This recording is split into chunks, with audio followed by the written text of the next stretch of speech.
some stuff, you just gotta see it to believe it. Look at this. Somebody come look at this. But it ain't nothing like hearing it straight from the dog's mouth, because he tells it just like it is.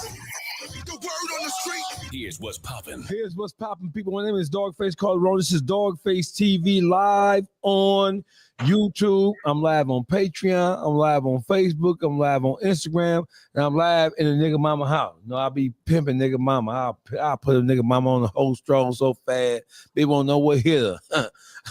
You know, we this big pimping over here. You know what it is, man. Hey, listen.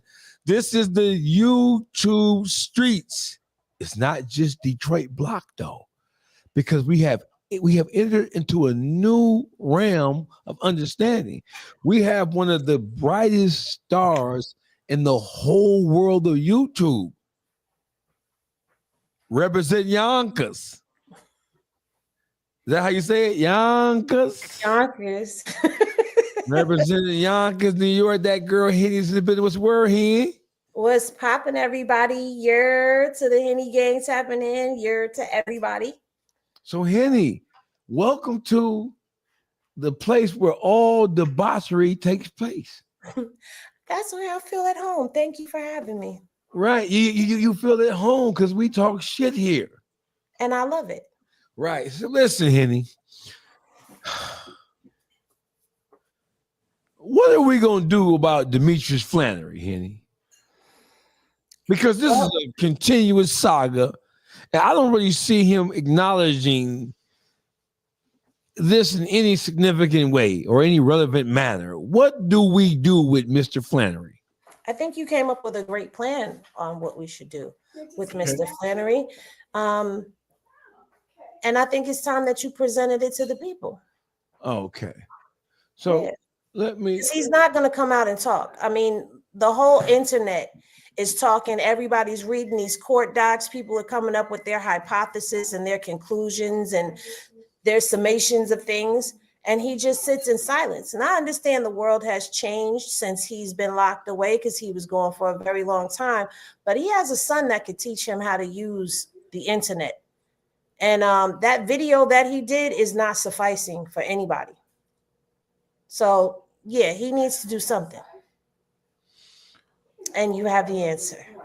Right. So, Juice, what do we do with Mr. Flannery, Juice? Is he moving wrong based on the allegations that are on the floor? Is he doing the right thing by just not speaking on it? Is he just like hoping? Is he just not speaking on it, hoping that it will go away? What do we have going on here? Shoot, I feel like Henny said, you know what I'm saying? He got to get in front of it, you know what I'm saying? You came home and, ain't no way I came home and ruined things for my son, you know what I'm saying? First thing people will say, oh, he don't owe 50 Cent no loyalty. Well, I'm looking at it like this. If I'm away for 19 years and someone decides to take it upon themselves, even if they got my store, they're going to put my son through school, acting school. They're going to get him the job lead role and let him start earning some legit money. Not only did he turn him on to the role, but he got to rub shoulders with the right people for further jobs in the future. You know what I'm saying? He put him straight in position. You know what I'm saying? So with that alone, I would not come home and put my son in a position where I showed this respect as of you did this for my son and this is what I'm gonna come and do to you in return. You know what I'm saying? I'm not gonna mess things up for my son. It's them intentionally. You feel me? With that alone, you know what I'm saying? Just the respect of that. You know, no, you don't owe him no respect, but what about loyalty? You know what I'm saying? Just on that alone, you took in this man's son, his responsibility when he couldn't. You feel me? You know? So I feel like he at least owe his son now to let the world know, let 50 know. You know what I'm saying? Well, according to Lil Meech's text to 50 Cent, it was a play. It was a desperation play.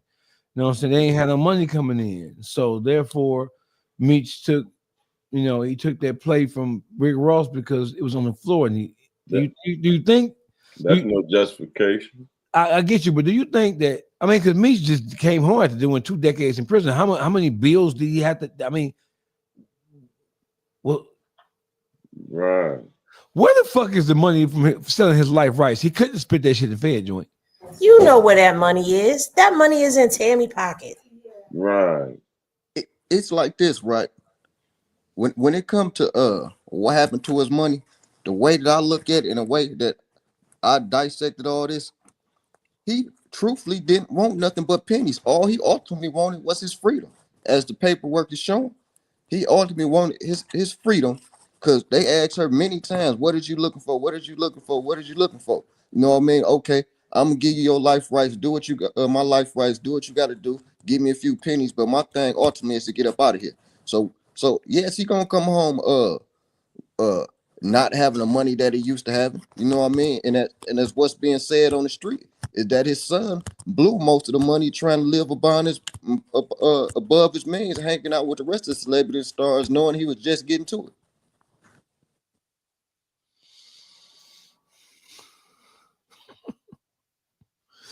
My opinion of this whole sordid affair is that them niggas got to be the dumbest niggas in the world, bro.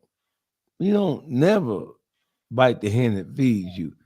And on top of that, when people, I'm listening to people say he doesn't owe 50 Cent any loyalty. I don't necessarily disagree with that. I don't think that just because 50 don't like somebody, that means that Meech has to dislike them as well. I don't think that's fair. And part of me wants to say 50 should have never put him in that position. But the other half of me wants to say, well, you know the history. You know who you're dealing with. The first thing you have to do, listen, the cornerstone principle of any business is knowing who and what you're dealing with. If you know who and what you're dealing with, and you find yourself in the dilemma, if you find yourself at a crossroads where you don't know, people are saying that, well, Meech is arrogant because he's Meech. So he really truly didn't think that anything was wrong with what he was doing. And he also didn't think for 1 second that 50 Cent would be able to dictate to him who he did or didn't hang with. He woefully misunderstood. If not understanding the assignment was a human being, it would be Demetrius Flannery. That nigga is slow. And not only is he slow, but it looks like his son, Lil Meech, is even slower than he is. And that's a motherfucker. Not to mention the fact that Lil Meech is one of the mustiest, funkiest niggas you ever gonna want to come across. You hear me? You ever been, hey, Henny, you ever been by a motherfucker who stank, your nose hairs curl up? Yeah, I've been on the train and on the buses with people like that. It is not a pleasant smell at all. So listen, we crack jokes on Big Meech. We talk about him in a way that he's not accustomed to being talked to or about. We are on Big Meech's ass, justifiably so, in my opinion. However, as reasonable thinking, intelligent, progressive-minded Black people, I say let's offer Meech a chance of redemption, because no matter what a person does, there should always be room for allowing them to correct themselves. And I'm sure my illustrious panel members feel the same way. If there is a possibility that he could do something to aid and assist Cuffy in any way whatsoever, I'm sure in hindsight and in retrospect that Big Meech would be willing to do just that. So what we're going to do here as members of the YouTube streets, we are going to give Big Meech a solution that has, as of yet, never been spoken about. And this whole thing is the brainchild of the YouTube streets.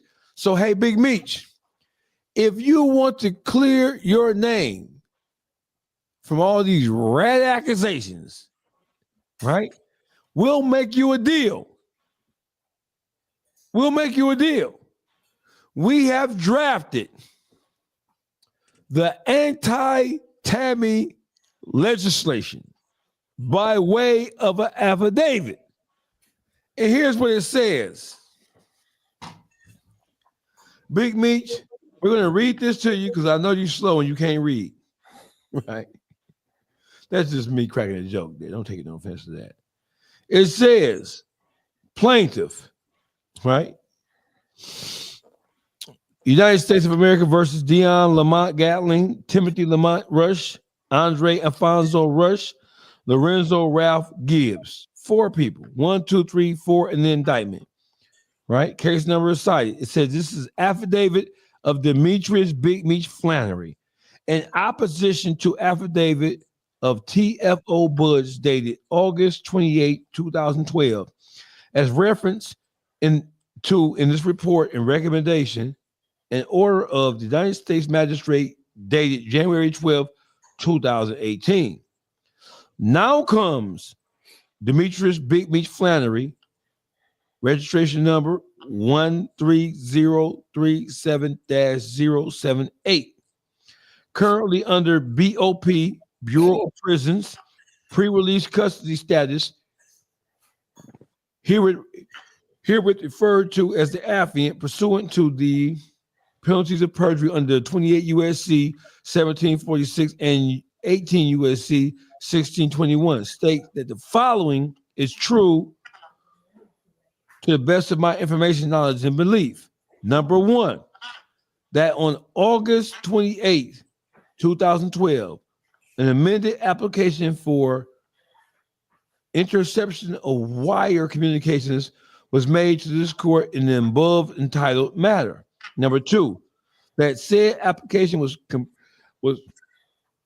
accompanied by an affidavit of task force officer, which is what TFO stands for, Budge. Number 3 is that this affidavit was purportedly based solely on information provided to DEA Atlanta agents by a CS1, confidential source 1. Number 4 is that Tammy Commons, while visiting me at a federal prison located in Louisiana, would eventually reveal to me that she is the person referred to as CS1, confidential source 1. Number 5 is that this affidavit erroneously indicated that I engaged in a conspiracy to distribute drugs along with Dion Gatlin and Fidel Flores. Number 6, the affidavit further incorrectly asserts that I arranged through CS1 for Fidel Flores to provide cocaine in multiple kilogram quantities to Dion Gatlin, who's more affectionately known as Cuffy. Number 7 is that I was not in any way involved in a conspiracy to distribute drugs along with Dion Gatlin and Fidel Flores. Number 8 is that I was not indicted nor charged with conspiracy to distribute drugs along with Dion Gatlin and Fidel Flores. Number 9 states that I did not participate in a third-party cooperation with CS1, Tammy Collins, against Dion Gatlin and Fidel Flores. Number 10 is that CS1, Tammy Collins, and DEA Atlanta Group Supervisor Keith Cromer were having an illegal and unethical sexual affair that became known by this court. Number 11, that it was CS1, confidential source 1, Tammy Conwin, and DEA agent Group Supervisor Keith Cromer that conspired to set up Dion Gatlin and Fidel Flores for the purposes of acquiring money and in the furtherance of their illicit affair. Number 12 says that my name was mendaciously used by CS1 Tammy Collins, debriefing by Task Force Officer TFO Budden to deflect and conceal the inappropriate sexual relationship between Tammy Collins and DEA Atlanta Group Supervisor Keith Cromer. So, Big Meech, what this is an affidavit that we have drafted on your behalf, good brother, where you are refuting the affidavit that was created to present to the judge that eventually led to the judge approving the wiretap, electronic surveillance, trash sweep of Dion Cuffy Gatlin. We have this affidavit for you here, brother. We need you to sign this motherfucking affidavit, which basically contradicts everything that Task Force Officer Budden said that he acquired from the debriefing of Tammy Collins. Because the affidavit that is in question, it was not an actual handwritten affidavit by Tammy Collins. The affidavit was created based on the debriefing information that TFO Budden acquired when he was debriefing Tammy Collins. So, Big Meech, I'm going to call you Big Meech because I need you to do me a favor. I need you to download this motherfucking affidavit, where in which you are stating to the contrary, or you are stating that what Tammy Collins, Keith Cromer, what they did and how they played you was all a part of a greater conspiracy to cover up their illicit sexual affair. And they threw you in it to help muddy the waters. We need you to download this motherfucking affidavit and sign it and return it back to one of the YouTube streets so that we can file it in federal court. We have paid for this document to get drafted, and as you can see, it is a well-crafted document by any stretch of the imagination. And the YouTube Streets panelists, we are paying the $250 that is going to cost us to get this thing filed in federal court. That girl, HENNY, what say you about what we're trying to do with this piece of legal work? I feel like it's giving him the out. And if he wants to clear his name and clear his plate, this is what he needs to do.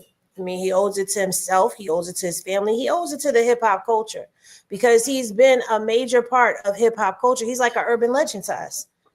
You know, we didn't have people. We heard about the Frank Lucases and all of that in generations prior to us, but he was our modern day that. Not saying we're glorifying it, but that's what he was, you know. And then he crossed over into the music stream, and he's become a part of hip hop culture.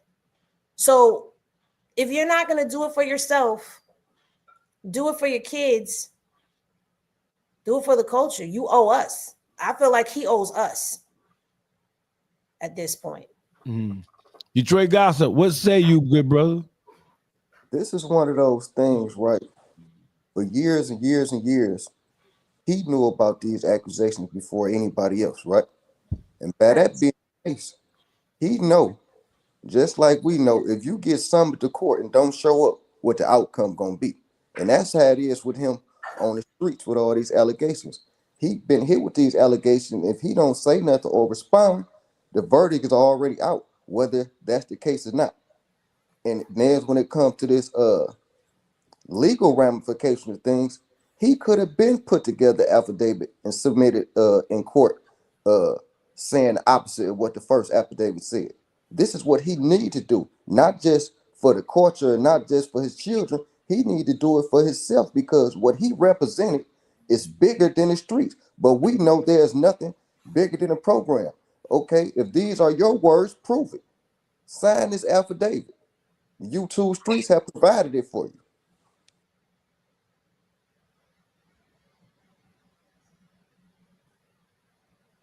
And that's really my take on it. Just like that girl HENNY said, this is the out that you are being handed. I haven't seen nobody else give you out. This is the out. Juice? I mean, not just to himself, but his honor, you know what I'm saying? his respect and loyalty to the BMF brand. You know what I'm saying? He the leader of this. You feel me? Them your initials and everything else, and this your man. You don't want to free your man, then, and if you can free your man's, you feel me? You don't want to free your man, and you ain't had nothing to do with it for real. I mean, you know what I'm saying? I'm gonna free my man, especially to put some smut on my name and stuff. No, I ain't did no shit like that. You know, he ain't said nothing to Cuffy. You know what I'm saying? He ain't reached out to try to make it right with Cuffy. Okay, you don't want the world to know. All right, how you don't want your man to know? Y'all broke bread. You know what I'm saying? This man putting this out on social media. This what you done to him. You know what I'm saying? Put it back out on social media. You ain't done this to him. You was on social media when y'all was winning. You feel me? So why not, address the situation amongst, your supporters and remove all doubt. Everybody, you got everybody else going to bat for you, and we debating it, changing resources and trying to understand the information, which I understand. Everybody feel they understand it on both sides. You know what I'm saying? So remove all doubt. You can remove all doubt. Open your mouth and say, "Hey, man, let me sign that," or get your own deal. You know what I'm saying? But you, all the things that's winning against what y'all stand for, the BMF brand. Then how you played your son, put your son in the pickle. You know what I'm saying? If that makes sense, you know what I'm saying? He had things going on. You know what I'm saying? I don't know him and 50 Cent relationship, but on the outside, you will look at he was taught to fish. He ain't just give him some money and then he sent him to a trade, got him a trade where he could feed his own family. You know what I'm saying? With that being said, with a leading role and everything else to jump right into the game of acting. You know what I'm saying? So I clean that up, man. I clean that up as a man. I get in front of that and let my son know, my family know, my brand know, everybody who support me and rock with me. You feel me? I'm not. He got up and said something right before the concert to promote the concert. You feel me? So why you ain't gonna say that? You said you standing on that and you death before dishonor. You know what I'm saying? What about life before death? You know what I'm saying? The free a slave, you know what I'm saying? Free that man, then you say death before dishonor, go sign that, then you don't have no problem signing that. You feel me? Yeah, I feel. Hey, there's a brother named Devin Gaines. He's in the comments. I don't know who he comes from or where he comes from, but he says that man ain't had shit to do with dude's case.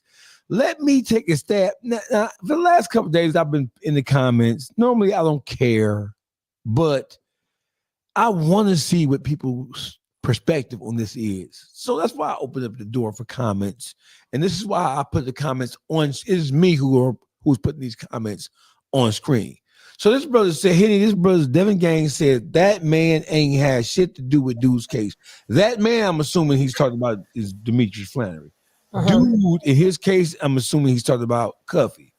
What say you about, in all your research, and you've done meticulous research about this entire sordid affair, when this gentleman, Devin Gaines, says that this man ain't had shit to do with dude's case, is that or is it not true or accurate? I wouldn't say that that's accurate because there's two ways that you could look at this. I'm going to go at where he's probably coming from. He's probably coming from, she's done all this stuff. She probably did this on her own. I don't see Meech's name in any of the paperwork. He hasn't made a statement. So I don't feel like he did anything. I think this was all her doing. Okay.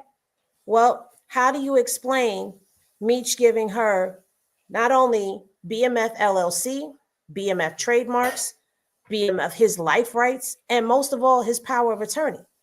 Life rights means that she was in creative control of his story, not him, her. And with power of attorney, that means she had control over him.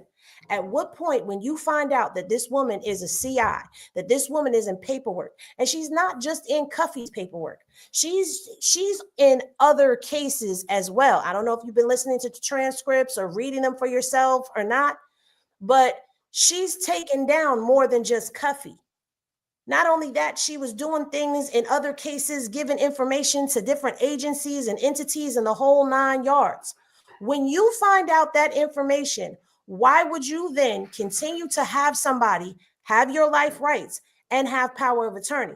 And I keep stressing that power of attorney because that means that she had control over him.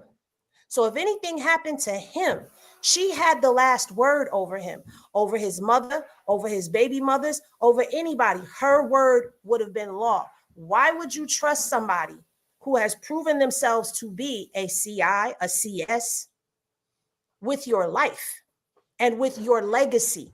Because that's what his life rights was about, his legacy. So no, I'm sorry. For me, it's a no. Well said. Henny came into YouTube streets, guns to fucking blaze. That they Yonkers. That's right. Hey, Big Meech, I just gave you out. At the expense of the YouTube streets, we had this document created. We had it crafted. We had it drafted, right? And we're going to pay for it to be filed too. At most, it's $250 to get it filed in federal court. All the information is there. This affidavit is the affidavit of you saying that whatever information that Tammy Collins gave the DEA, wherein which she stated that you orchestrated and arranged a drug deal and used her as your patsy, use her as your go-between in order to facilitate this drug deal between Dion Cuffy Gatlin and Fidel Suarez. You are stating, you are acknowledging by signing the affidavit that you see now, right here. You're going to sign this motherfucker affidavit, Big Meech. I'm telling you, everybody goddamn now. If you want us to believe that you ain't no filthy rat bastard, if you want us to believe that you're not a rodent, if you want us to believe that your big Screech concert that was supposed to take place last weekend was on the up and up, you, my dear friend, will sign this affidavit in opposition to the affidavit that was created by Tammy Collins' debriefing, and they used that information in order to build a case to the judge so that the judge would approve wiretapping. Now, Big Meech, I'm gonna call you Big Meech right now because no Diddy, I'm gonna stroke your ego right now.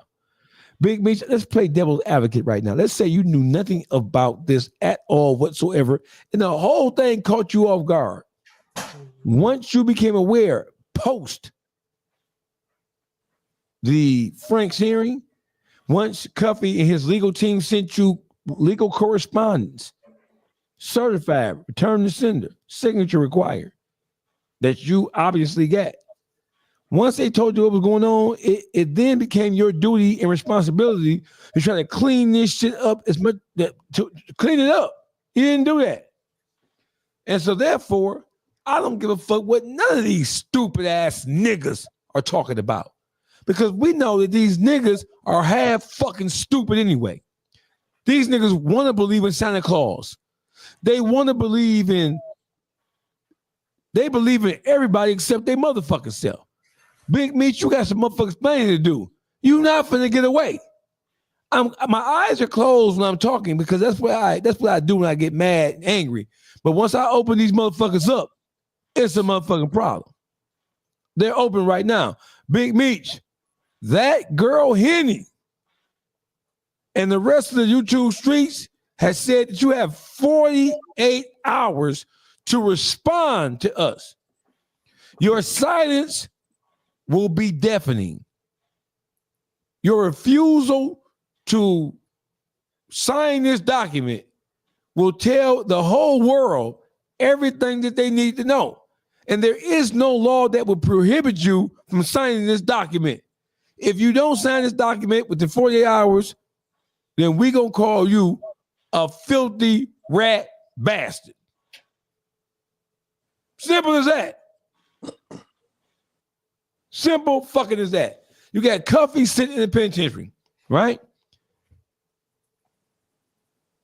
You got to do something. You have to do something to give that brother some type of legal remedy that he can possibly use to help shake some of this shit. That was all inspired by you trying to scratch and claw your motherfucking way out of the penitentiary earlier. And you the dumbest nigga. Because like Honeycomb Brazy said, nigga, you did all that telling and you still did 20 years? How slow can you be? Well, Big Meech, he didn't tell nobody he got his time cuts are official. Well, according to the paperwork, his time cuts look to be official. However, that does not mean that he did not try to bust his motherfucking moves. They didn't work. And the only reason why they didn't work is because, Henny. Can I interject for 1 second? Oh, it didn't work because she slept with the agent. Right. And I want to say this. He has a 5K1 downward departure in his paperwork. So You don't get that just because every federal inmate does not get a 5K1 downward departure unless they were about to snitch on something or they were cooperating on something. That in itself is suspect, and that's paperwork. So he would have been out if she wouldn't have did that. You got to break it all the way down for him, Henny. Okay, so let's say if, for the people in the back who are slow, like to lick the windows and drink Windex, if Meech sat down and cooperated, third party, then that means he was cooperating for a time cut. That's what Tammy said she was negotiating for. A time cut would have been the 5K1 downward departure. When you look on the paperwork next to it, it says no. The reason it's a no is because Tammy took her ass over there and spread it wide and far for the agent. That made that 5K1 null and void, off the table, no good. So that's why he didn't get the time cut. Yes, he did get some reductions because of things that were put into play and all of that, but you cannot ignore that there is a 5K1 in his guidelines. That was prepared in 2019 after Cuffy's case, after the Franks hearing. Explain that one. Thank you. It can't get no more clear to the people, right? These people is so caught up in the folklore of who this man is, it's beating them over the head. And that's absolutely ridiculous. You know, the writing is on the wall, but for whatever reason, they making themselves be blind. And that's what's so crazy about this battle. He's steady seeing all this unwavering support of the BS that he on, which I personally think's making him stay silent. But not just that, it ain't just BS being said. You costing yourself money. So who go cost themselves money? Okay, you don't care about your son image, your son pockets. You cost yourself money. You feel me? That the council didn't jump off. You feel me? Because your silence, you ain't sound convincing to those who meant something, who words meant something. You didn't make it convincing to. You feel me? So you go continue. You in it for the money now. So you will continue ruining finance for your brand and yourself. Make that make sense. Then who go do that now? Right. I'm gonna just be quiet though. It ain't beneficial, but I'm gonna be quiet. Right. So listen. I mean, all that work he put in for your legacy to go down in flames like this. Come on, man. Well, let me say this, Henny. So it's not like this nigga was Martin Luther King Jr. No, he wasn't. It's not like this nigga was Medgar Evers. It's not like this nigga was absolutely not. It's not like this nigga was Harriet Tubman. This nigga was, I mean, what can we expect from bro? So let me just read. Jamel Ingrams, he says, all these civilians in the comments, y'all are working people. Let's mind our business. DAWGFACE is jealous of Big Meech. Mr. Ingram, cover your ears, Henny. Suck my motherfucking dick, you bitch ass nigga. If you don't like what I got to say on my motherfucking podcast, eat a dick. Eat a dick. Eat a dick.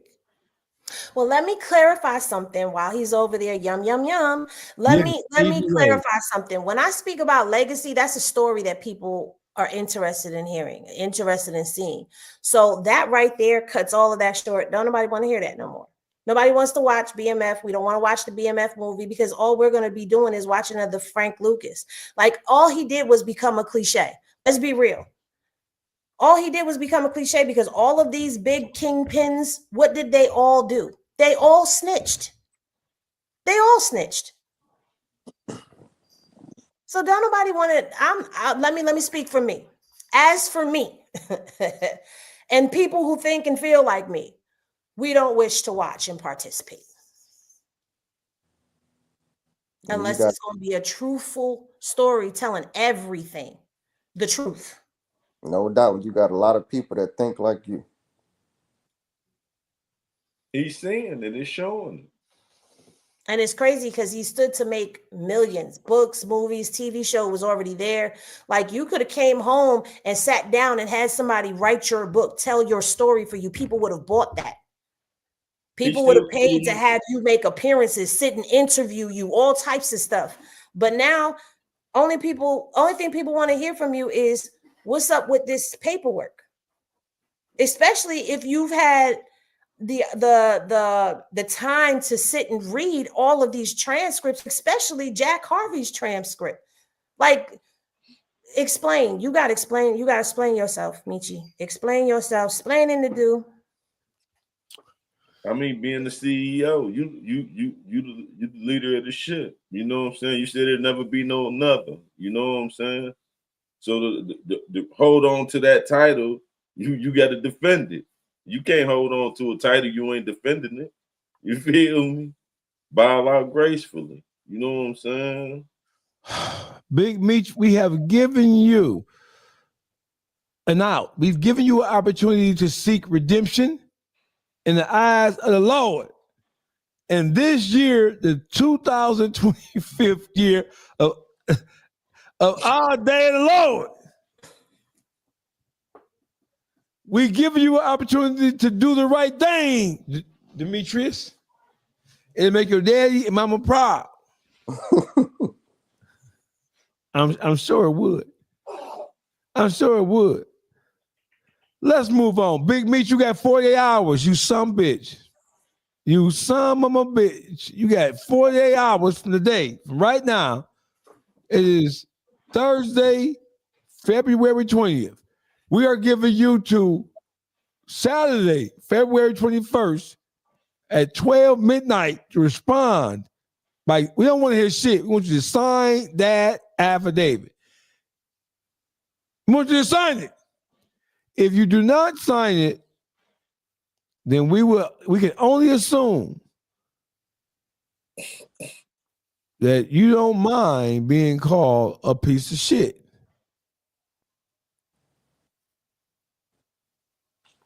You know, I said it one time in your show. People like to say silence is golden, but silence can be deadly, and silence speaks volumes. No. This ain't one of them times for you to be silent. I'm trying to find somebody. I got somebody else to cuss out right quick. Hold on. Don't mind me. You know, I use my podcast for evil. There's somebody in my comments who is mentioning somebody else's name who I have determined is a bitch ass nigga. And I let it get away. I gotta find it. Where that some bitch at? Yeah, you're a stupid bitch. I know you ain't come in my comments, my dog pound comments, dropping this bitch ass nigga name and trying to use his name as evidence of something. You better be glad I can't find it because I'll put your bitch ass on Front Street right here, right now, you son of a bitch. And he claiming to live still by the codes. Let me block this goofy bitch right quick. Go ahead. Block, bitch. Fuck you, bitch. You stupid whore. There you go. I'm petty. I don't give a fuck, Henny. I be blocking these motherfuckers. Right. Fuck yeah. Don't let them come in here and feel they can say what they want. No. So listen. Joe Buttons. That's your homeboy, Henny. Don't be looking like that. And don't be trying to give me no shit. He ain't from Yonkers. We can't hear you. What you say? What you say, Henny? You gonna have I to. said he ain't from Yonkers. He's not from my side of New York. Hey, no, Henny, you can't be doing that. You can't. I don't know that man. No. New Yorkers must accept New Yorkers. You can't. That is not true. What you No, mean? New York is divided. You got to understand that. You got the 5 boroughs, you got upstate, you know, we got counties and borders. Yonkers is a part of the greater. You can't do that. Yonkers is a part of. Yonkers ain't even part of the 5 boroughs. We consider it is not a part of the 5 boroughs, but Yonkers has produced some of hip hop and R&B's greatest talents, undeniable. So therefore, you guys are intricately locked into that is the not overall fact. It is true. You can't be doing that. You can't because you ain't because you ain't never seen Jadakiss, Sheik's, Luke. Sheik Luke, Styles P, Mary J, or DMX. Even in his days when he was out here tweaking, you ain't never seen them running down the street in their drawers. Hey, she ain't. Man. Don't put that over here on us. Hey, Henny. What? Joe Budden is from New Jersey, I believe, anyway, right? Yeah. He's from Dirty Jersey. See, so you definitely can't put Joe over here with us. Jersey is across the bridge. There's a whole body of water that separates Jersey from New York. Why is Joe Budden fucking with 50 Cent when he know? Does Joe Budden fancy himself as a person who just because of the success of his podcast is a viable opponent to 50 Cent? He feels like he is the voice of the culture, that he's made that much of an impact, that his opinion matters on everything. But I think what Joey forgot is that 50's petty goes deep and hard. So he should have kept his mouth off of that one, pause, because that's the pot calling the kettle black, talking about you need to go to therapy. Because I think, out of the two, Joe needs it a little bit more than 50 do. My opinion. Oh, Joe Budden, he ain't the type of person that really handle this internet stuff well. Even though he doing his thing with his podcast, his voice ain't big enough to go up against Challenge 50, because we can't forget that he an addict himself, you know what I mean? He a recovering addict, so he's still moving like an addict. But he go offer some advice to him. Did he try therapy? You feel me? See that's tending somebody else's weeds instead of tending the weeds in your own yard. You know what I'm saying? That sometimes some things need to be left unsaid. You know what I'm saying? Worry about yourself right now. You got issues in front of everybody too now. You feel me? So yeah, I don't think Joe Budden thought that out well before he said something. I think, what I'm saying, his advisors ain't consult with him before opening his mouth on that when he fumbled the ball with that. You feel me? Look at the people who didn't know what's going on. 50 got 35 million followers. So now the stuff that he wanted kept up under wraps is out there for the world to know. I want to play something for y'all. This is Joe Budden's in rare form. I've never seen Joe Budden's pipe up like this on anybody. Oh, really? I want y'all to look at this and tell me what y'all think. Honest opinion. I said I'm talking twice. My response to that is, you don't check my word. I do check your words. You can't check my word. Based over what? You can't. Based over what? Because you paying me, nigga? I'm a grown man. Because I'm based over Joe what? and you can't check but my you saying word. stupid shit about me and you keep doing Then that. respond in words. But you or nobody else in this world can tell me how the fuck to talk. Who the fuck are you talking? I'm telling you how you making me feel in the moment. Then say that. Don't say you can't say that. You ain't. That's just the fuck I want to say. I hear you. The success of my shit. Who the fuck are you talking to? Because you always I ain't one of them envious niggas in the street. I didn't say you were Your envious. success don't bother me. But you always say something negative. Stop talking to me But like you your always say success negative. bothers me. Don't touch As if I ain't been one of the biggest advocates of your But you success. always say something Watch your negative. fucking You mouth. highlight negativity, nigga.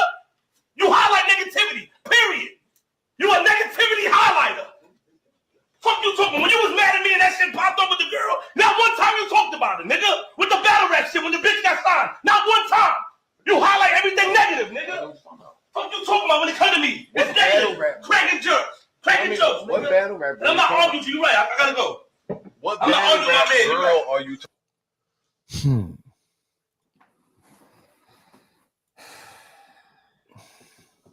Hey, listen, a lot of this shit is going on in entertainment, in black entertainment specifically.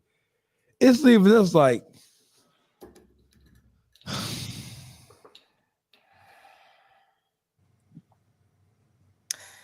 Joe proved Queenzflip's point to me because he said you never highlighted when the battle rap chick got signed. And Joe was like, what battle rap chick? I don't know what you're talking about. Because all you do is promote the negativity. I understand it's a lot of negativity out here, right? It's a lot out here in these streets. But I feel like Queenzflip was correct in how he was saying and what he was checking Joe on.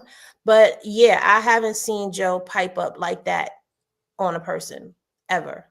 And I think he only did that because he knew Queenzflip wasn't going to take it there with him, not over something like that. So I think he took advantage of the opportunity.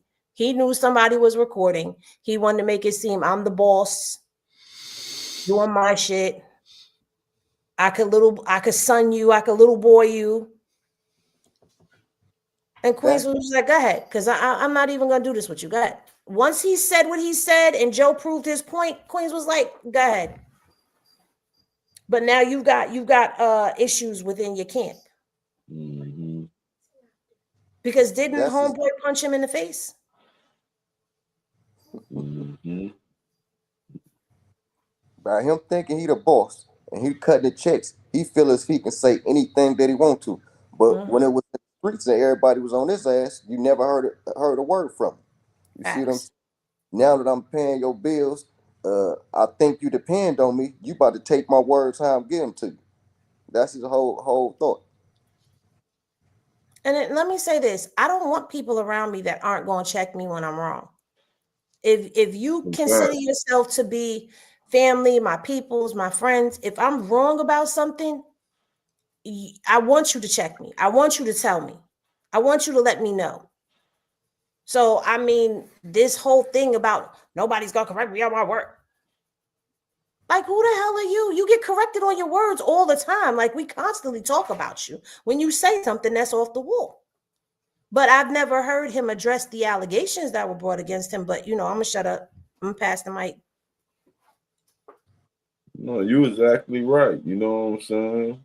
He ain't had that same energy when Raekwon them came in on him when he had them on the same that energy he displayed on wax when they caught him in person. He ain't had the same energy. You know what I'm saying? When he ran across the Wu-Tang for that, you know what I'm saying? He pick and choose. You know what I'm saying? Be that way. Now, if you felt some type of way, then you're supposed to pull his Flip to the side like you felt he should have pulled you to the side. You know what I'm saying? Have the same mutual respect. You know what I'm saying? See, that's what they forget. You know, they go off their title instead of I'm dealing with another human being. Mutual respect when respect is due. You know, and wasn't nothing wrong with him saying, "Let me holler at you, Flip."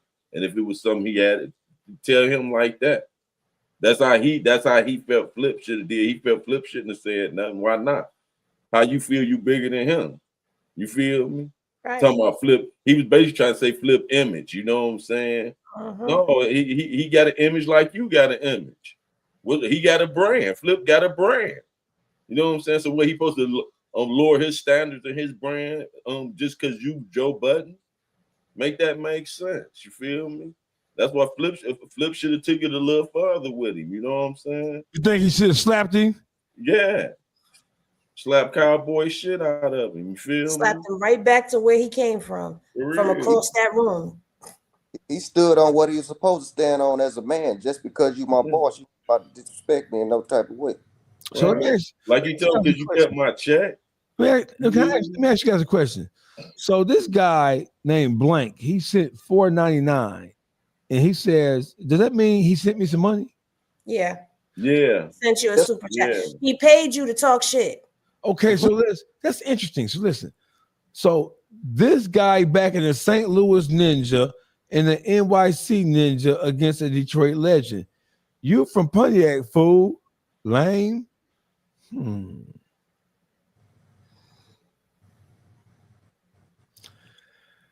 So you sent me $4.99 just to get that shit up. And listen, in the infamous words of Hova,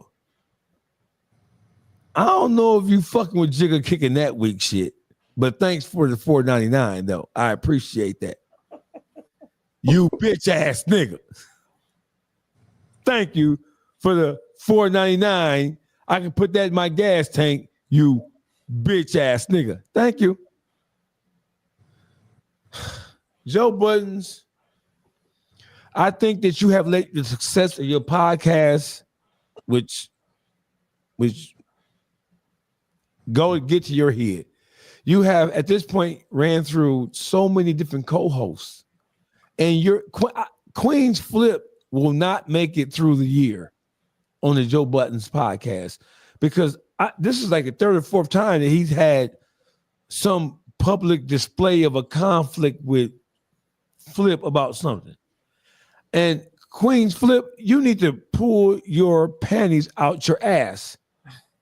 You might need, because you are already part of Joe Budden's podcast, need to do what the Rory and Mal guy did and get the fuck on, go get your own shit. You already well known, you already a skit master, right? I think you need to kind of like pull your panties out your ass and go do your own thing, Flip, because you're never going to get the respect that you desire, that you feel like you deserve. You're never going to get the respect from Joe Budden because Joe Budden, he's not a respectful person on the grand scale of things. And whenever he's in a position of power or influence, he does just what he just did right there. He's letting you know he's not even listening to what Flip is saying. He's talking to Flip in a dismissive, disrespectful fashion, and you can tell by the inflection of his tone and the words that he's using that he's doing that because he believes he has an upper hand because he's cutting that fucking paycheck. Mm-hmm. That is the display of the worst side of Joe, and it really is a telltale sign of who he really is when the curtains go down or the lights go down. It is inappropriate. And if I was Queenzflip, once you went to doing like this, I slap fire at your bitch ass on my mommy, not mama, on my mommy. As soon as you did this and touched me with your fingers, I'd slap your bitch ass across Mississippi River. I'd slap your bitch ass down to the ground because you playing too much. You playing too much. He inflicted the insult on the set first, didn't he? It wasn't even off the set. I thought he threw the slug at him, and then Queenzflip was addressing it off the set. You feel me? Mm-hmm. But on they live, he had already initiated it, and that's how he tried to control the situation because it's his show, and he go say what he wanted, and thought Flip supposed to just sit back and be quiet. You feel me? No, because that's what cowards do. I ain't never seen an innocent man remain silent. You know what I'm saying? For one time you gonna speak up, it's for sure when you know you right. You know what I'm saying? What other time? What other time to speak? You feel me? When you know you right, you go win this fight. You know what I'm saying? I don't get it. That's how reality usually dictates. I want to show y'all something, right? And I want y'all to tell me what y'all think about this story here. This is a gentleman, and I became aware of this hustle cartel guy. Oh, these two. I became aware of this hustle cartel guy. I think it was in association with Finesse 2 times, right? And when I heard him talk, you are now locked in to CEO TV. Yeah. I already know why, because of me. You seen that title? Hit that subscribe button and again. Earlier today, Texas police arrested Uncle Charleston on 2 counts of aggravated assault with a deadly weapon.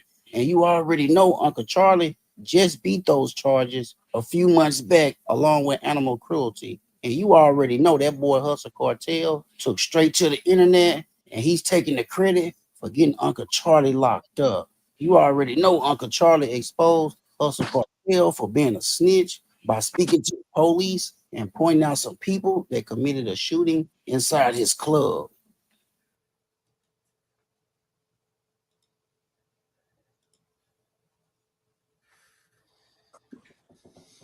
This is like a side show here. What I mean, a side show, it's as if one snitch trying to out snitch the other snitch. You know what I mean? This is like the goofiest stuff in the world.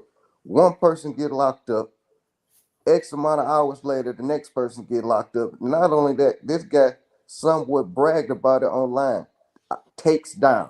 Who use words like take down? You know what I mean? This is crazy here. Because they think it's honor and being dishonest. You know what I'm saying? Being dishonored. You know what I'm saying? They taking pride in that. And see, they followed suit after that 6ix9ine. I knew it was gonna be a domino effect. You know what I'm saying? They put him out as the first test, put him back in there, put him back in the industry, and let him bubble. They put all type of money. They gave Kodak Black money to jump on the song with him. All that. That was to break it down. You know what I'm saying? Make it be acceptable. You feel me? Just ignore it for a while, it'll go away. Look at you made an example out of what's the boy named Boston Richie. He one of the hottest artists out right now. What'd he do? He remained silent for a minute, let it play out, ease back in the game, put a hot song out, and a new whole crowd is following who didn't even pay attention to it. He ratted and was dishonored. You feel me? So they thinking being quiet is cool. They think they brand is bigger than yours, they name bigger than yours. You know, people just feeling they self, you know what I'm saying? These new humans, you know what I'm saying? It's all about me. And it's time out for that. You go stand on that, then you me. You feel me? For real. No, I agree with you. Because I was gonna say that they made snitching a thing. Because first of all, when the allegations came out or the proof came out that Charleston White was snitching, why was anybody paying him any mind after that? People were running him up, going to his videos, bringing him on their platforms, reposting him over and over again, and they blew him up. Now, what do you think he's going to continue to do? A snitch is always going to snitch. No matter what position you put him in. Listen, a rat will chew off its own leg to get off of the trap. And a person like that is dangerous. Still go be a why rat. would you ever? And I agree with the whole 6ix9ine thing. You know, when 6ix9ine did what he did, you know, people were saying, well, he wasn't part of, and you know, they did this to him and they did that to him. And okay, I get that, but you still can't take away the fact. So now we have justifiable snitching been brought to the table. Like what? Hey, listen, man. Shout out to all the people who are sending cash apps, man. Hey, listen, man. Couple dollars, thank you. The brother who sent me that $4.99 just to tell me something crazy, thank you. I was fucked up. I need the whole couple dollars, and you came right there for me. Hustle Cartel. I became aware of him because it was a couple of videos that went viral about him gambling, shooting dice, and all that jazz, right? Then I look up and I see him going back and forth with Finesse 2 Times, who we used to be cool with, all surrounding the little young kid King, right? And at the time, I was getting real creep vibes when King went from. I got more creep vibes from King being with Hustle Cartel than I did with King being with Finesse. Finesse is an inappropriate ass nigga. He pushed and promoted all the most negative shit to the little young kid. But the Hustle Cartel, he gave me a little spicy vibe, little saucy vibe. And now, where the fuck is King at?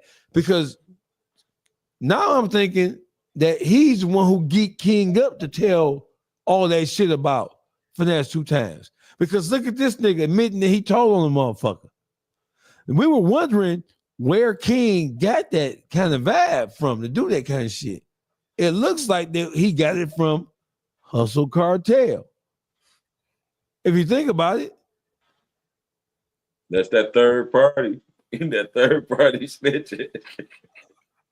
You got but he still all that goofy stuff that his character don't display. He's still at that age. So if this is what he around, this is what he around. That's the vibes that might be around. Say this, say this, say this. You know what I mean? That guy too young to be putting all this stuff out there that he put out there unless he got those vibes from somebody. And it shows by you being a self-admitted snitch online that it's possible that those vibes could have came directly from him. It is absolutely possible. That listen, where's King at now? Is he still with this Hustle Cartel guy? Is he still with him? Henny, do you know? I don't know. Juice? Juice frozen. Juice, you froze? Like, I think that we as black people, man, we are in trouble with a capital fucking T, bro. Agreed. I don't see anything about our nation of people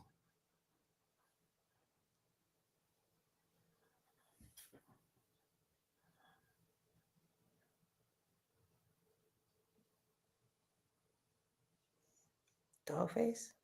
I'm just thinking. I'm like, what you were saying? This what I'm thinking. I'm like, we are in trouble because these niggas are they are famous, they are notorious, they are infamous for being the biggest jokers in the world. They are, bro. Listen, and that's what we were saying about the people. It ain't just the person who we accusing of being the rats and stuff. It's the supporters. See, that's the whole thing. Like Henny was just saying, they wouldn't even be relevant if people wasn't supporting. You feel me? Code them out. Code them straight out. You feel me? The people who have them on their shows, it's the biggest supporter that pay them, that pay Charleston White to come on his show. You know what I'm saying? That's the biggest supporter. No, I'm not sleepy at all. Because if you know me, I'm not owl. I'm just, as I sit here and we cover all this shit, our only other alternative is to cover Donald Trump and his administration. Man, to watch these black men do the shit that they doing and then act like they don't know that what they're doing is wrong on multiple levels. That is amazing. And then you have other black men. No wonder black women don't want to listen to nothing the fuck we got to say. Because on average, black men are engaged in some of the most bitch shit that you can ever want to fucking see. But still be demanding respect on a world stage. Nigga, ain't nobody. Charleston White, he is what he is, liking or not. This Hustle Cartel guy, he been giving me sassy vibes since I first became aware of him, right? And then when he came through and he did the little dance shit he was doing, what the fuck is that about? Right. Hey, listen, we need to do a welfare check on King. We do, because I ain't seen it. But going from Finesse 2 times to this flow ass nigga with the red hair and the red beard, I'm concerned. And I feel like you feel he was pushing King to snitch on Finesse 2 times. Tell him something. He had me in the car and in a police chase and he had me around guns it was like he was coached to say that stuff he was saying, man. You know what I'm saying? That's on the real. He somebody coached him into saying that, and he was in your care. Why would you let him get on social media saying that type of stuff? You know what I'm saying? If you wasn't with that. So this is what they do, and that's what I'm be saying. We have to speak against it. People be saying we in their business. No, they make their business public. So we go address that. So the real YNs don't think this how men handle business, man. Simple as that. Men don't handle business like that. Men get in front of stuff. Men know how to call each other, know how to address that. Hey, did this here, Cuffy? I ain't had nothing to do with that, man. Let me holler at you, man. Hey, baby girl, tell your daddy get in touch with me. You know what I'm saying? He got the wrong info about me. You know what I'm saying? That's how men handle stuff. They go get in front of. They ain't got to go behind their back. And if I middleman something, you know what I'm saying? I'm responsible for it. Same thing with the little boy and what's his name? Hustle Cartel. You know what I'm saying? Same thing. You know what I'm saying? He in the middle of what's going on with King and Finesse when he supposed to put the little boy in his place. You said you got him away from Dog to show him a better way and to be a better example. You know what I'm saying? He get on your social media now. He turned into a full-fledged rat at 11 years old, trying to bring this man's household down, saying they got guns, this, that, and other. The wife got guns, Finesse girl got guns. You exposed that man's whole house, and now I think Finesse in some legal trouble. You feel me? Behind that. That's not cool, man. You see what I'm saying? That's that third party snitching. He put the little boy up to doing on social media. If you didn't have nothing to do with, why you ain't take that off social media? Why you let that stay up on social media? Know what I'm saying? You let that boy film that. You feel me? Hey, listen, man. It's becoming a trend. Look at it. I am every day. I'm becoming increasingly disappointed with the shit, the behavior and the mannerisms and all the activity that's going on in the black community, man. ASAP,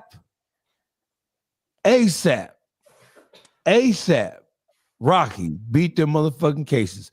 What does that mean? ASAP is trying, Henny, this is a New York thing. I know. The whole ASAP mob, they appear to be disjointed from each other. And it seems like we know that Rocky's at the top of the ASAP mob. But why does he keep on finding himself in all this fucking crazy ass trouble like this? Heavy is the head. That's the only thing I can say. Heavy is the head. And then, hey, heavy is his head, all right, but ain't shit in that bitch. Well, he had to have something in there in order for him to get Rihanna now, didn't he? No, Rihanna a freak ass bitch. Hey, not too much on Riri, okay? He put that pipe on that bitch and pipe her down, baby. Rihanna's she tried to get that. He put that ASAP on her, and that's all it took. Juice, what the fuck is wrong? Detroit gossip, Juice, what the fuck is wrong with ASAP Rocky? Why do you keep on putting himself in these type of situations? ASAP, I really believe he fallen into that world that a lot of people don't know about. And what I mean, he's hitched to a billionaire, right? And by that being the case, a lot of the rules stop mattering to people. You know what I mean? And it's word on the street today, oh, that happened over some swinger shit. That's what the word on the street is. That old buddy winked at her or some goofy ass shit and he wasn't feeling it. I don't know how true it is, but that's what some of the blogs is reporting. And you know what I mean? And he ain't take it lightly. Like, y'all can do this with somebody else, but I don't want this shit to go down this way. That's just what they reported, you know what I mean? She a billionaire and he's starting to fall into that mindset, man. This shit don't apply to me no more. Well, shoot, he living his best life. You know what I'm saying? And he's seeing the jealousy. Some people want to be him. You think he ain't supposed to change? When his tax bracket changed to that extent, yeah, his actions supposed to change. You know what I'm saying? Change to a society with no rules. That's a fact. I mean, come on. He. Let's keep it all the way funky. You beat a case where the person was on the stage, on the stand snitching. On TV. How many times have you seen that happen? Man, I ain't never seen it. When you have money, I see it every time. All the ones that had that money. Bro, See, Like you said, he went into a world where rules don't apply no more. This is a difference in the rules. Yeah. When your tax bracket changed to that level, you feel me? Them the perks that come with it. When he didn't take that 6 months, I already knew what he knew the fix was in. You know what I'm saying? I do. So until they is accepted as mere man, see they give them these guy attributes because they statue. You know what I'm saying? When things happen when they mere men, you know what I'm saying? Not the organization can help them out of this. You know what I'm saying? Only then will they be singing the blues. You know what I'm saying? Other than that, just because his another little guy from his crew couldn't bring him down, they wiped that under the rug. You know what I'm saying? But when Rihanna threw with him, oh, then you go see. You feel me? You back to the regular laws of the land, my man. Right. And listen, her sitting up in that court with the status that she has helped him out too. That's what I'm saying. Yeah. All them signs and symbols. Hey, Henny, Irv Gotti. We gonna put some respect. Why you bringing all the New York people to me? Like I know these folks. I don't know them. I don't want no trouble. Hospitality. It's the hospitality. All of us from the D, so he's showing you hospitality. Damn, Henny. I don't know these people. Yeah. No, I'm playing. Go ahead. What happened? Hey, Henny, no, this is what you just did to me, Henny. Watch this. You just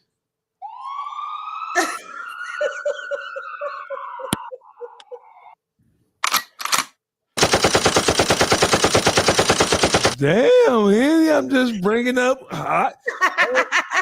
the legendary Irv Gotti passed away last week. I don't know about legendary. You're going too far with Oh, that. no. R.I.P. to Irv Gotti. I know Rest you in peace to the man. But Hey, this is gonna look a little suspect. Hey, watch this. But I know you didn't. I know you didn't. oh yes, I did. I know you did. Not saying I'm a Murder Inc. supporter, but they got classics over there with Rihanna and Ja Rule. Ja Rule, when he first that Vinny Vetti Vici, that got me through 5 of my years of the penitentiary. That Vinny Vetti Vici was hot. You feel Come on, hey. Legendary to me There would is be no Ashanti. Nas, Mobb Deep, Jay-Z, Pac, legendary. Gotti was there with all that, producing and doing all kind of behind the scenes shit, Henny. So Jay-Z and all them beginning. He produced Jay-Z and all them off the dribble. That's good. I know that, but that's cool. But listen, I'm gonna just respect the man and go along with the flow. Okay, the panel says that he's legendary. Hey, Henny, wasn't he late to rest today? You are not getting away like that, Henny. You are not, because as a New Yorker, for Yonkers, that's right, Henny, Irv Gotti had a lot of influence on New York soundscape. And a lot of the people that I like have beef with Irv Gotti. So there. Hey, Henny, so you really beef with the locks, you got beef with me. Sorry. That's the only that's the price of doing business, Henny. Sorry. Man, you a cold piece of work, man. So you like 50 Cent. You really gonna disrespect Gotti like that, bro? I ain't disrespect him. I ain't taking away none of his accolades. But you ain't even, hey, Henny, tell me 5 positive things about Gotti right now. I'm gonna give you 30 seconds to tell me 5 positive things about Irv Gotti, Henny. Hey, you going to hell, bro. You cannot do that shit, Henny. Are you serious, bro? I'm thinking that all New Yorkers. I'm thinking. Henny. Okay, he's good. He's a good producer.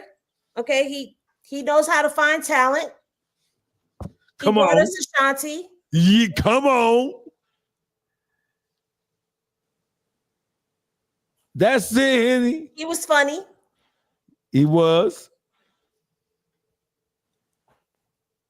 I gotta give you one more. Yes, nigga, one more. He was from Queens. Queens get the money. Period. Queens get them. I fuck with the Queens. Shout out to my man Joe Wells and them. Yeah. Like I said, I mean, at the end of the day, for me, I consider Legendary different. You know what I'm saying? But he could go in that category. I mean, like you said, he did produce on a lot of people's albums, and he does have credits on a lot of things. So you can give him that accolade. All jokes aside, I rest in peace to him. Condolences to his family, his kids. Look what they saying, Henny. Look what they saying. They're saying 50 paying Henny. Henny wish you could get that check out of 50 ass, don't you, Henny? Hell yeah, 50 got the bag. Yeah, 50, yeah. you need a podcast to holla at your girl. That girl in it, right here. I got you. Yes. And listen, New York is in the building. Don't come on here hollering. Hey, I call my chat the dog pound. Do not come on my chat talking that queen shit, bro. I don't know. No, they're not in your chat. That's my chat. Oh, that's your chat? Oh, That's my bad. Don't come. Hey, listen, get out of Henny talking that. Get out of Henny chat talking that queen shit. We don't want to hear that shit right now. Please get the money, okay? No disrespect to nobody. We put Detroit stand up. Stand the fuck up. Best producer, hell of a. Yes, he is. Yes, he is. Shout out to hell of a. Did you hear what they said, Henny? This the dog pound, Henny. Okay, well, I can't bark like a dog, but hey, y'all. Don't worry about that, Henny. You can't bark like a dog, but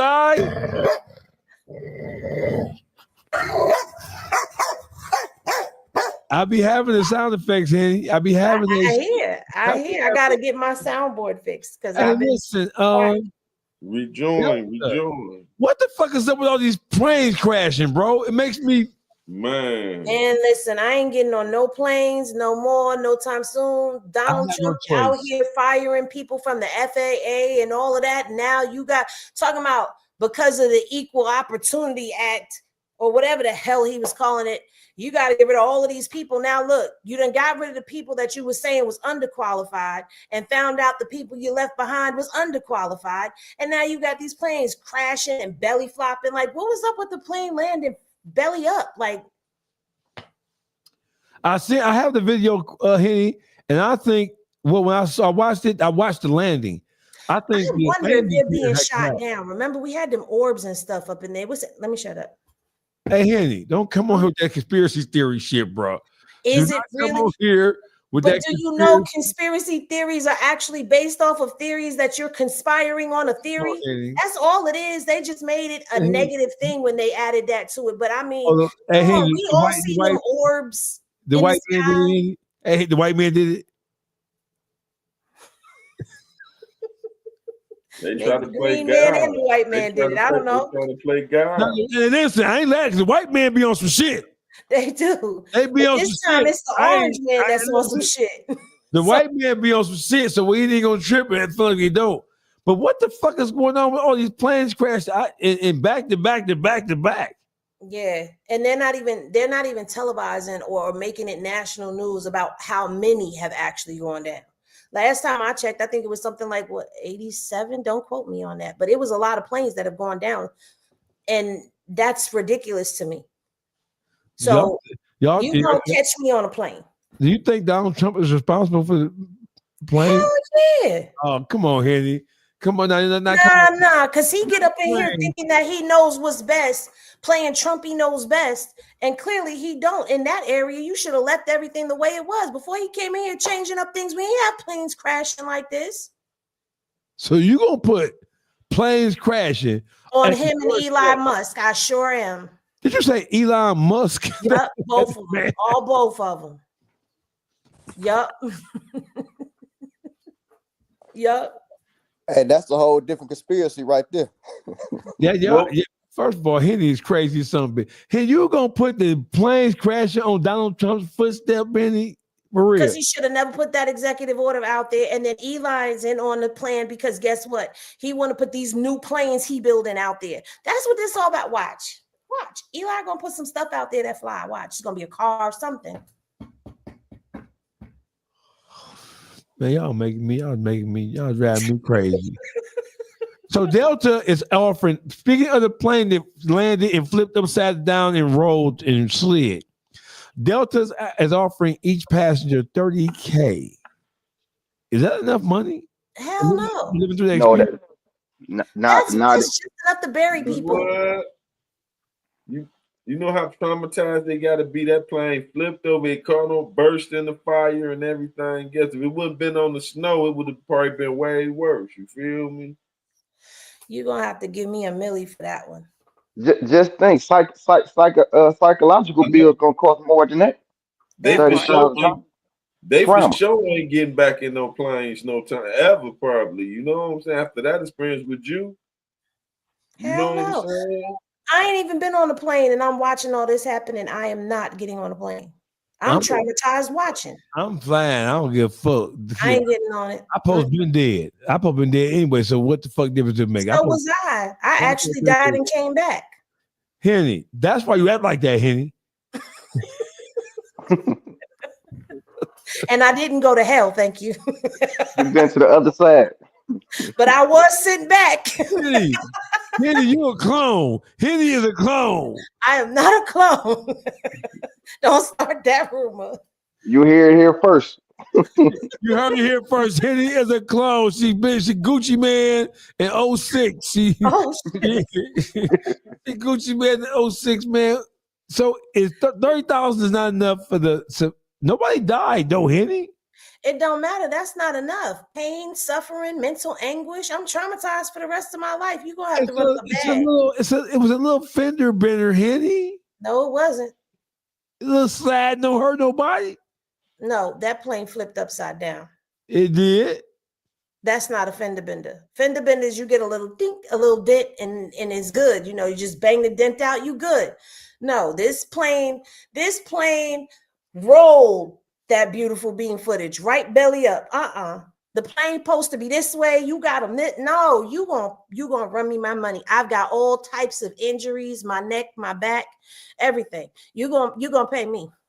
I couldn't have been on that plane. You gonna pay me. So plane.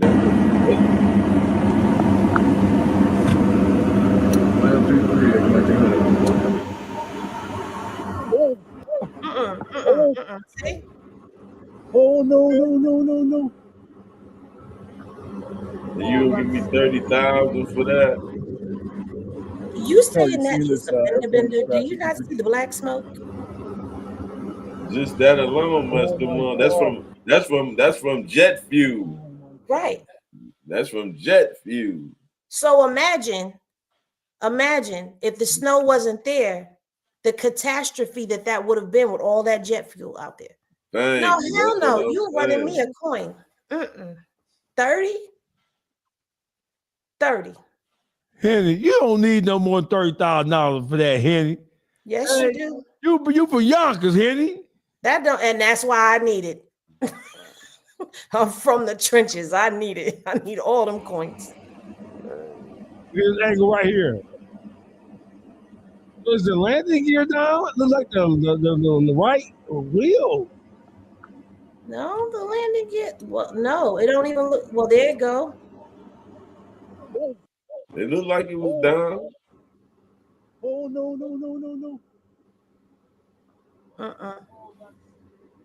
You think 30,000 is enough for that DAWGFACE?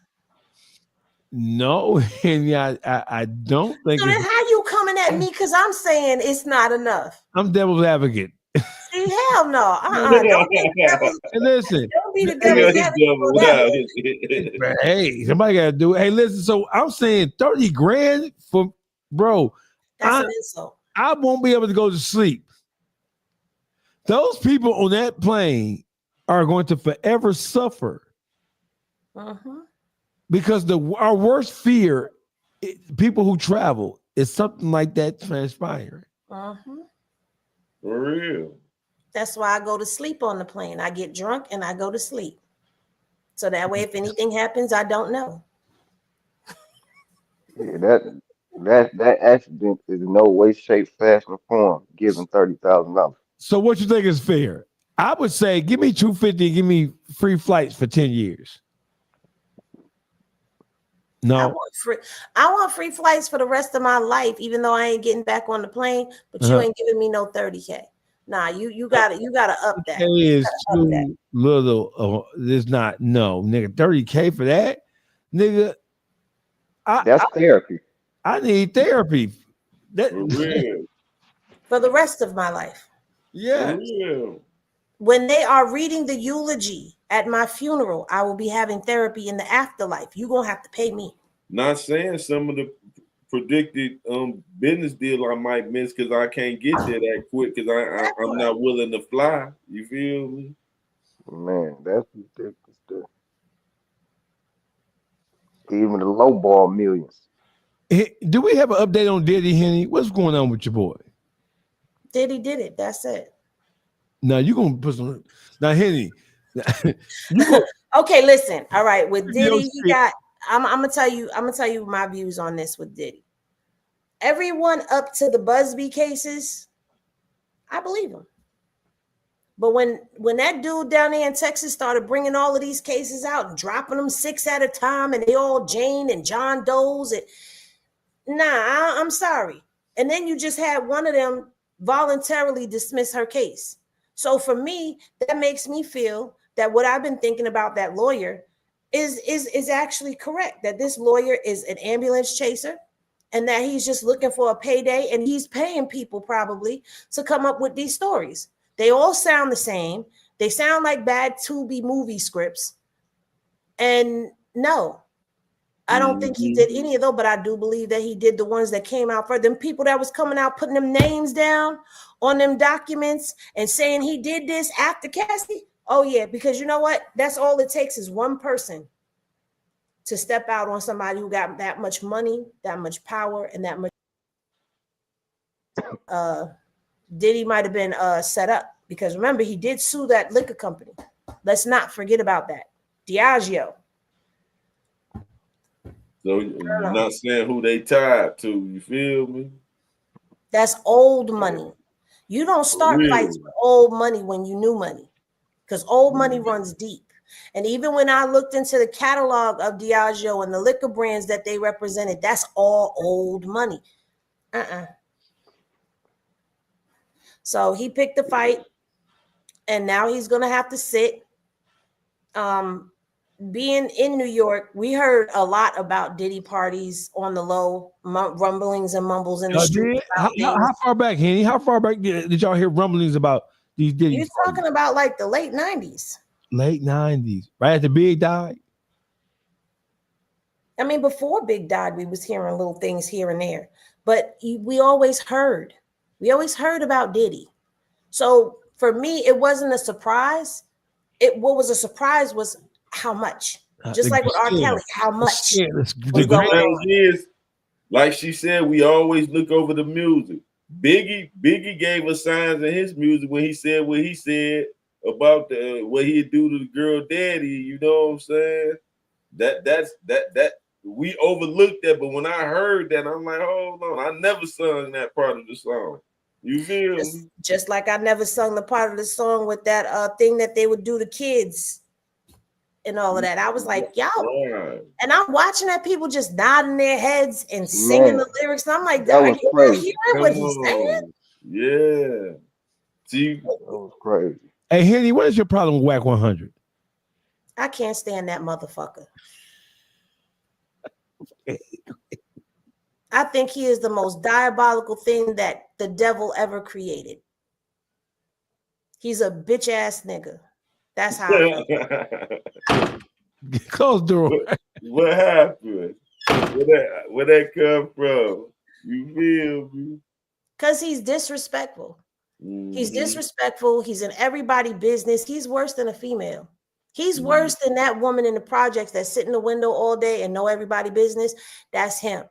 But I can't stand him.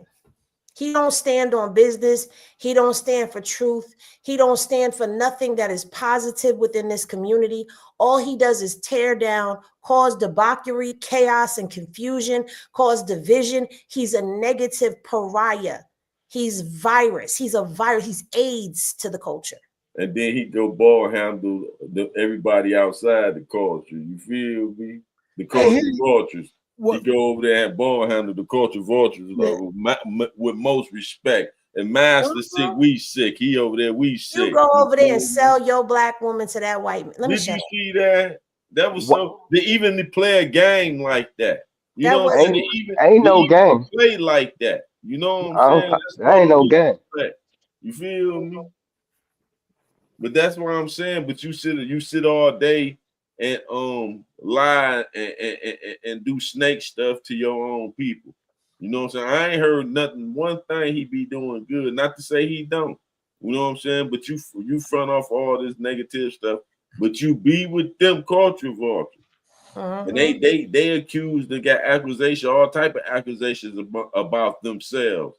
And you not once brought any of that to the forefront. You be with them, rubbing shoulders with them like it don't exist. You allow them to secretly wish he can beat him.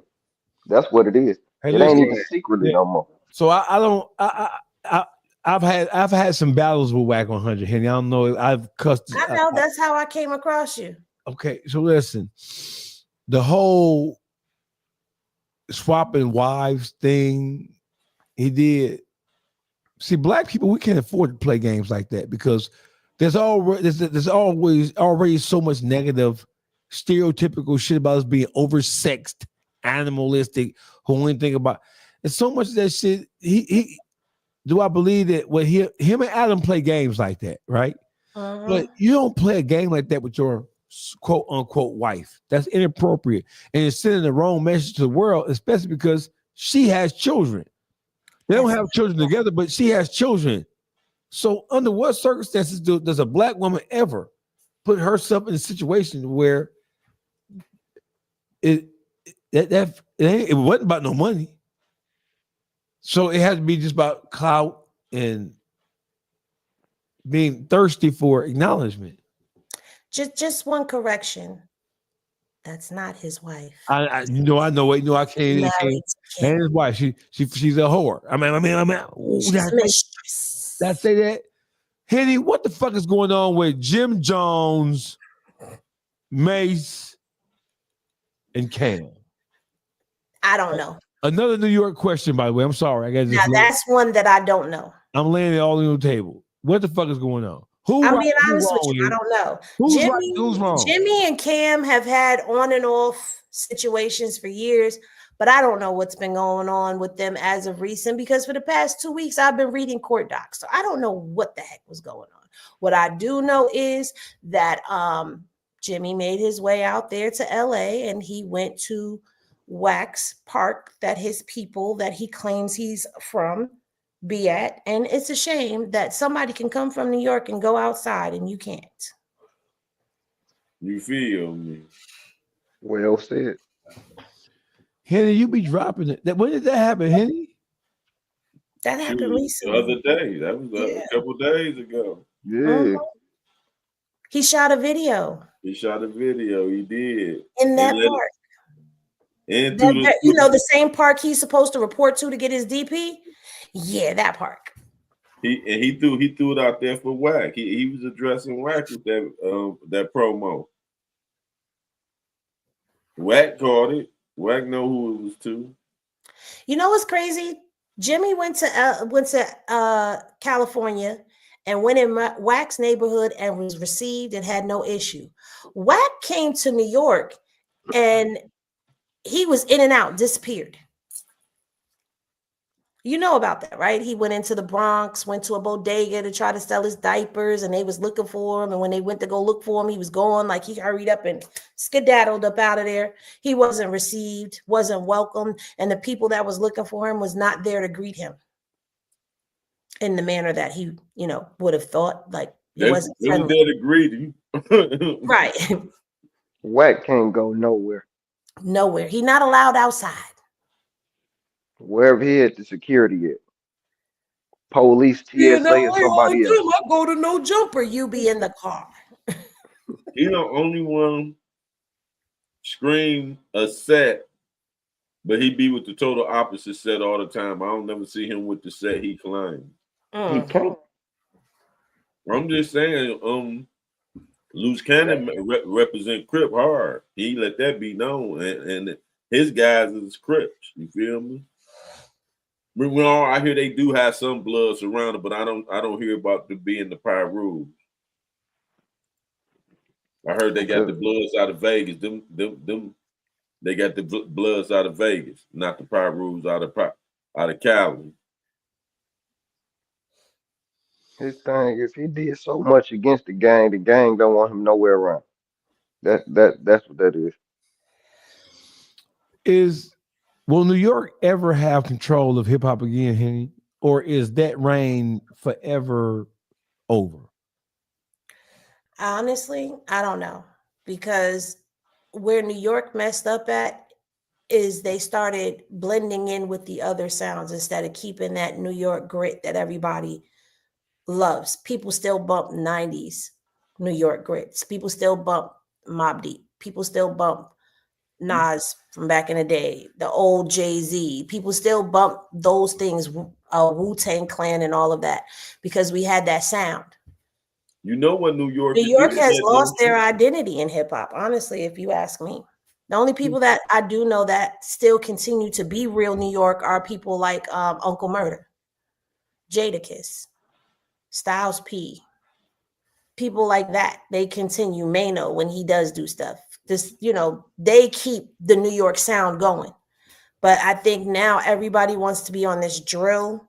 Everybody wants to, whatever the new trend is, they're coming out with that. And you can't tell if they're from New York, down south, Midwest, California. We've lost our identity in hip hop. So until we can get back to that, I don't think we'll be able to come back from it.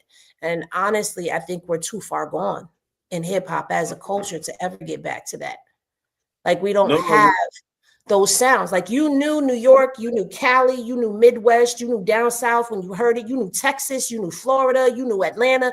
You could identify from the sounds. Now everybody sounds the same. So in all fairness, I don't even think it's just New York. I think everyone has lost their identity.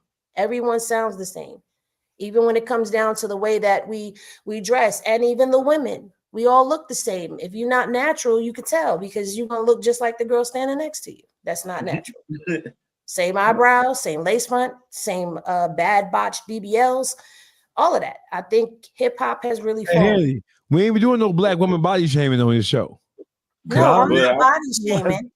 I'm not body shaming, but I'm saying that's become a part of the culture now. It's for everyone to have their eyebrows a certain way when you're a female, have your body built a certain way when you're a female. And I'm not shaming anybody. I'm just saying we've all, if you following the trend now, you have no identity, is what I'm saying. So it's not body shaming. I'm just calling it out. What's wrong with your natural body? Right. What's wrong with rapping where you from? For sure. These are all legitimate questions, by the way. But I think with that, go ahead. No, we're living in a day and age where everything is fabricated. Everything is assembly line. There's no authenticity in hip hop anymore. You have people who are rapping. Hip hop is more like a movie than it's ever been. Hip hop is like watching a gangster movie. Nothing about it is real. Hip hop used to have authenticity attached to it, but now it is not our grandfather's hip hop.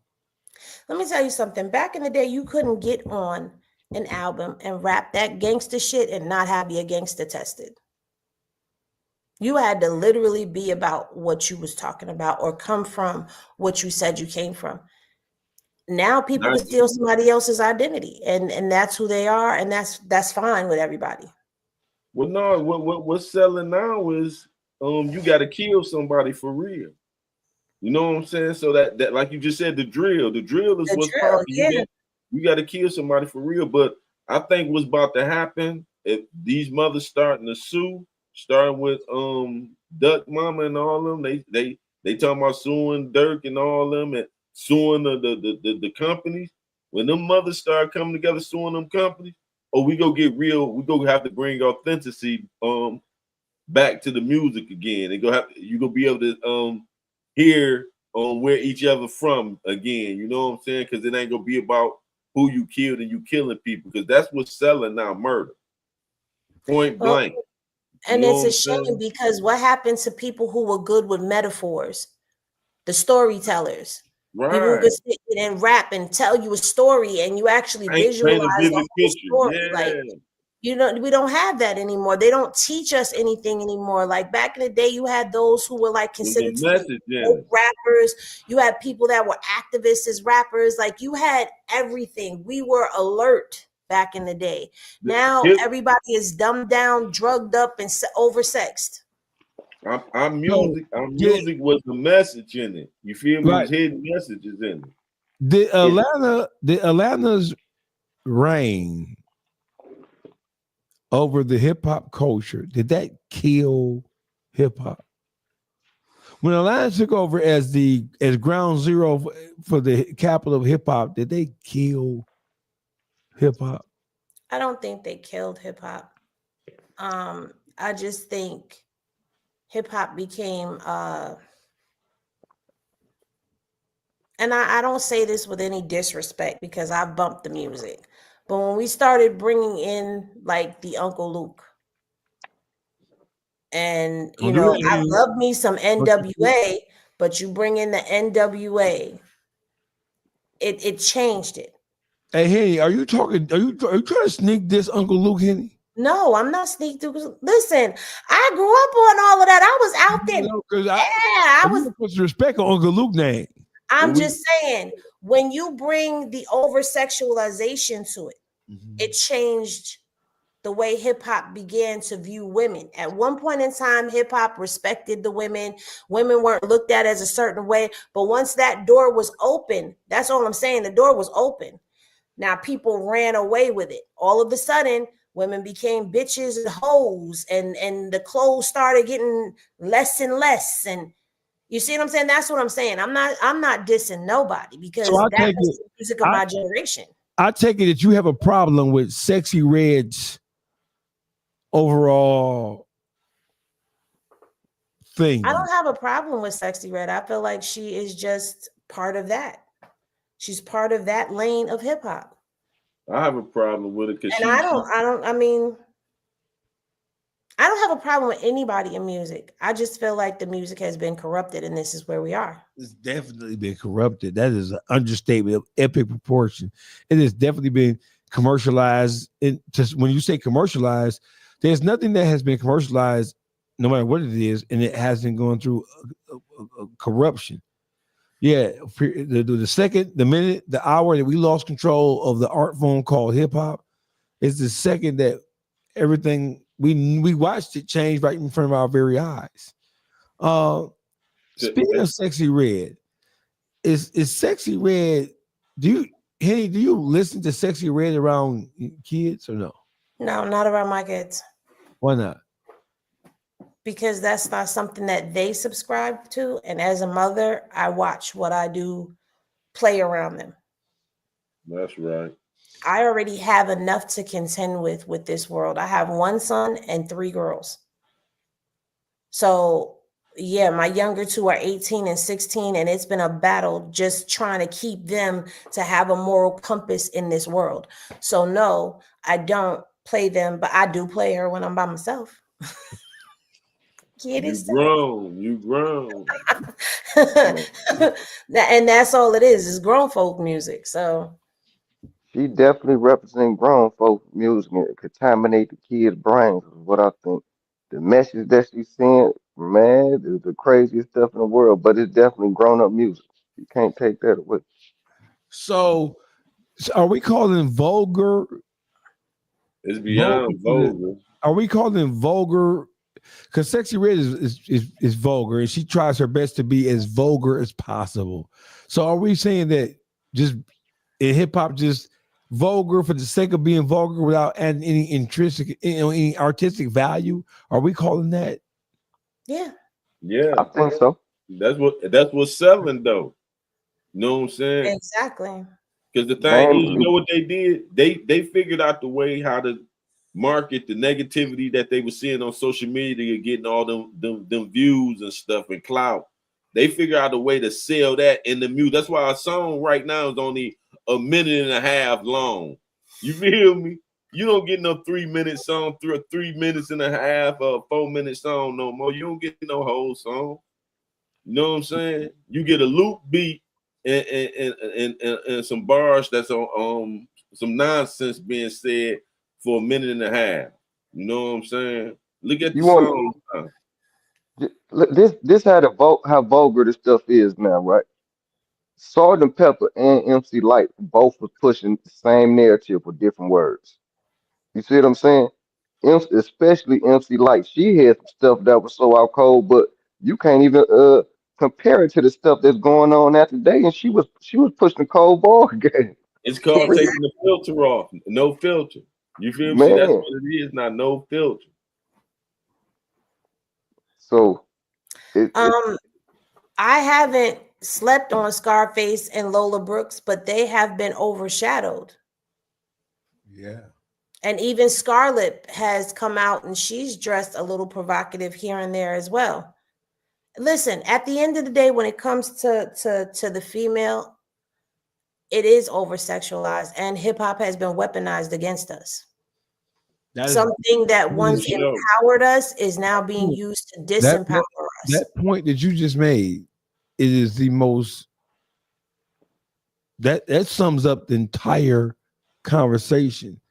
Is that it has been overtaken by people who don't look like us, who don't have our best interests in mind, and it has been weaponized against us from a marketing, advertising, and promotional standpoint, because the companies that run our music, they only promote, or for the most part, they promote the artists who talk about and put on public displays showing the worst part of who we are as a people, man. And if that makes sense. Yeah, it makes perfect sense. And you know what? The proof is in the pudding. You want to know how corrupted we are as a people? Talk about something positive. Put something positive up and then put something negative up. Watch the numbers. Don't nobody want to hear about that positivity. But that negative thing, the more scandalous, the more chaotic it is, the more degrading it is, the numbers are going to go up. And that's how they plant the seed. That's how they plant the seed for everybody. Just think about it. Every other race got a problem with us, and we got a problem with ourselves. Make that make sense. Why? Because they display it that whatever field it is, whatever walk of life, if you do business with us, this how it's gonna turn out. Why the things we say, the things we do, how we let them display us in movies and everything else, every walk of life. You feel me? Is as a underhand the lowest life of a scum. You know what I'm saying? For real. They that's how they display us. You know what they did? And we sell out for that dollar. You feel me? Go ahead. What you about to say? I ain't mean to interrupt. No, I'm sorry. I didn't mean to cut you off. But if you go back and think about the news on the 80s and how they paraded us around in handcuffs and criminalized us, they just found a way to take the evening news and make it our entertainment. Yeah, they did. Because now they don't show all that they showed back then, but what they will do is allow you to go and make a video and put yourself in that video, make that video go viral, make a song, make that song go viral, where you are purposefully criminalizing yourself to the point where now lyrics are being used against people. Even if you're a person who has never done any of the stuff in your songs, you get caught up in something that even resembles something in your songs. They're taking your lyrics and they're using it against you. They're taking your videos, they're using it against you. That is what they've done. Yeah, you're absolutely right. And now that it's been broke down that way, right? Ain't that what the whole band in the USA song was about? That 2 Live Crew. Right. They did that whole song back then. And here it is, 2025, which it makes it like that meant nothing at all because just like you said, your lyrics can be used in court. But they fought for having freedom to say what you want to say. But they was talking about shaking ass and titties and all that stuff, still having the freedom to say what they want to say. Now these guys say they pulled a switch on 30th block, they getting charged with it. But But the you know, premise is still the same. but you know what they did. See, this what the guys fell in the trap at. They started giving them money to say they was in a gang. You feel me? Made them feel it was okay to advertise and flaunt that they affiliation with street gangs, like it was cool. Not realizing they were setting them up for the RICO Act. You see what they do once they build them up, they done took them all down. Yeah. For the RICO. You know what I'm saying? They paid them at first. See what they fail to realize, all them big companies, all these big record execs and all that, the big ones, you feel me? They got ties and money in the prison system. You know what I'm saying? Bone Ain't Thugs, nobody in there. It makes no money. Exactly. They created these criminals. Why you think they weeded out R&B? This generation don't even know what no R&B music is. Nope. You know what I'm saying? Why did they focus on all this killing music? It's killing. Ain't no way around. They call it drill, but it's actually killing. And you got to do it. You see what I'm saying? They try to make it like the killer is the boss. Just disregard the guy that can actually think. Then he not you know good. If you not getting out there yourself and then get on social media and brag about it, they made it where they made their jobs easy. When they was when the fans them had to chase us around, they had to really use that technology they had. Right now, all they got to do is sit back at the office and turn on social media, Instagram, and solve every case that they want in every state. Why? Because they made it where you only relevant if you do what you said you go do and you film every moment of it. They made reality TV come reality when reality TV was really scripted. But the sale in our music, they only doing it to our music, the music that's for our people. You had to live that and show it so so when they decide to come and get you, they got all the evidence they want to get. Go back to your social media and play all that back. You know what I'm saying? You know who I blame for that though? I blame that King Von stuff and all of that because they was doing all their stuff on Twitter, and now here they come doing it on Facebook, do it on Instagram Live, and go pop somebody's top and do all of that. Like, come on, there's just like you said, they had to put footwork in order to catch you before.